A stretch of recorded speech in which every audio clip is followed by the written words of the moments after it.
Now, joining me to unpack the significance of this protest is Newzroom Africa's politics editor, Sbu Ngalwa. Sbu, good morning. Thanks for joining us. Some really strong messages coming out of EFF leader Julius Malema as he speaks to this very important subject. I mean, he speaks about how South Africa belongs to the continent of Africa. We must liberate the continent economically, and that the most word that for me stood out is respect and dignity of black people. Look, Julius Malema is a politician who never misses an opportunity to seize the moment. And obviously there's a global movement which was sparked by the killing of George Floyd. And obviously you saw when there was that young man from Parktown, I think his name was Enoch Mbiyanzi. Yes. Julius Malema was there. At a time when we thought that his political career was gone, he emerged in Marikana after the killing of all those miners. So Julius Malema is a typical politician, and he understands the current political vacuum in the country, because I think the ANC is struggling with trying to balance being a governing party and at the same time being a political party. On Friday, there was that launch of that anti-racism campaign, which is led by the president and other leaders of the Tripartite Alliance, but you have not seen any traction besides their virtual campaign. And then Julius Malema understands that this is his moment, and that is exactly what he's doing. But I must say, though, to be fair to him, that on the issue of African solidarity, he has actually always been a proud supporter of that, and I think that deep down, he actually has designs of seeing a one Africa with one currency as himself installed as the leader. Yeah, he speaks a lot about that. I mean, he speaks about how borders are a sense of imagination, and that if you support the border because borders were created by the colonizers and the imperialists. That's quite an important part of the positioning of the EFF, isn't it? Look, that's what the EFF is actually at a basic level, founded on those ideals of one Africa, and also the emancipation of black people. And obviously Julius Malema understands that the language he speaks resonates with the general ordinary South Africans. That's why in every speech he never misses to mention the role played by security guards, domestic workers, petrol attendants. Even in this speech, he makes sure to mention them and calling on South Africans to salute them. That is actually his pandering to those emotions, and understands that the majority of South Africans are actually unemployed or other in those lowly jobs, that if the EFF, as he has designed, is to seize power, it will actually be grassroots power. So I think that that's part of the messaging that he has been advocating. But as I say, in terms of African solidarity, he's actually gone against some of his supporters on Twitter. I mean, there are active campaigns on Twitter that put South Africa first, and he's actually been quite vociferous in opposition to that, taking an unpopular stance, because I think that times of economic hardships, they make people or make communities or countries or nationals or nations to actually be inward looking and start pushing for nationalist ideals like put the country first. I mean, you've heard those are echoes of what happened in America around the rise of Donald Trump, and you see what that has done, the kind of society that America has become now. And also, so Julius is actually pushing against that, knowing that it might be unpopular, but actually creating a platform for himself to be able to campaign.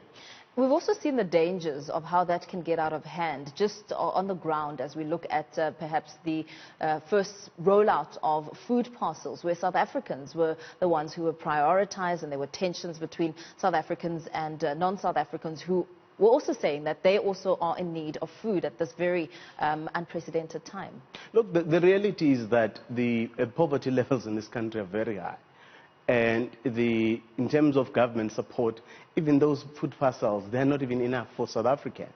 So the scramble for food is not just between South Africans and foreign nationals, it's actually between South Africans themselves. Every other story, when the lockdown was declared, every other story that we told was about communities either blaming a local councillor or fighting again about these food parcels, because they actually did not even cover a huge percentage, probably 10% of people who are said to be living under poverty poverty in this country. So in times of hardship like we're seeing now, that is where you get this kind of tensions between locals and foreign nationals, as you are seeing now that sentiment growing on social media platforms. So perhaps this is an opportunity for political leaders to actually be quite clear and vociferous. I think it's quite dangerous, actually, what the former mayor of Johannesburg is doing, Herman Mashaba, yes. Pushing for the Put South Africa First campaign. Actually, I think it's very dangerous and irresponsible of him. And I think this is also a time for political leaders to actually take the stage and call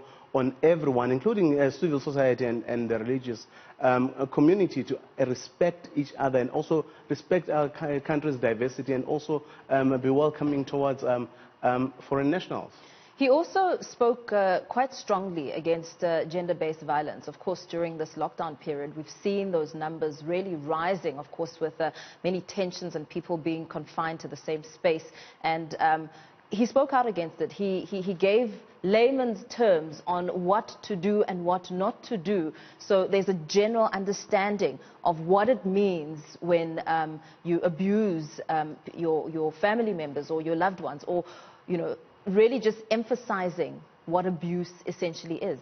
It's always an important message to get to come out to actually express, particularly from political leaders, because we do have a serious problem of gender-based violence in this country. You heard at the beginning of this lockdown, when there was anticipation that you might have those increase in those cases, where the government was saying that let us now make sure that there are specialist units within the police that focus on that. But what we've not been told, and I think now it's day 73, 4 of the lockdown, and we are supposed to have these specialist police units that are looking into issues of gender-based violence. We've had the cases of increase, but we've not heard of prosecution. And I think that it's not one thing to talk about gender-based violence, but also on the side of government, we also now need to see what exactly is happening with some of those cases.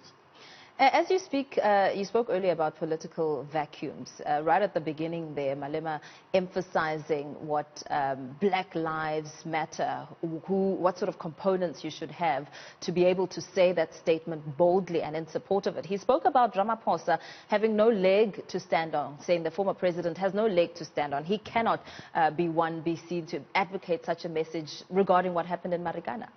Obviously, as I said, Julius is a politician and actually wants to own this moment. I referenced earlier the launch of the ANC's anti-racism campaign, but it was actually quite embarrassing and actually double standards on the part of the ANC. And I think when they understood the backlash and the pressure that's coming from the public to say, you are now standing up to exalt the name of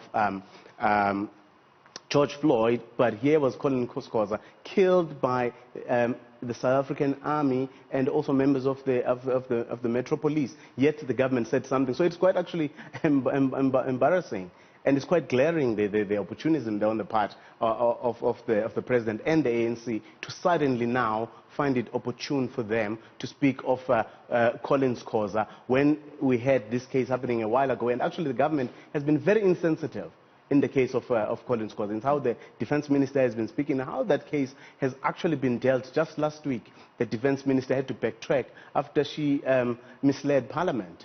Well, she claims it was not deliberate. Yeah. She had misunderstood. Misled Parliament in telling Parliament that the Collins Koza case was still being investigated by the Army, when the reality is that the Board of Inquiry had concluded its investigation. Only when she was called out did she then backtrack.